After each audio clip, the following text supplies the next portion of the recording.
పురాణాలు,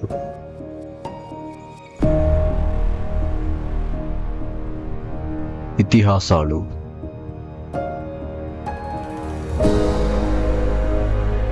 ఊహ చిత్రం,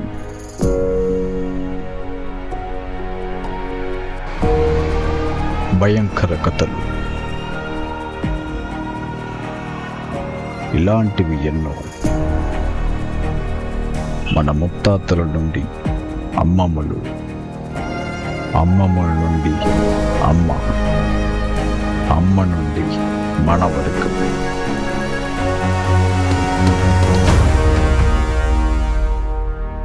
ఎన్నో విన్నాం, ఊహించుకున్నాం, నమ్మాం. అందులో ఏవి నిజాలు, ఏవి అబద్ధాలు, ఏవి వాస్తవాలు అదేది మనకు తెలియదు. ఇవి అన్ని వాస్తవాలు అని మనకి చెప్పేది ఎవరు?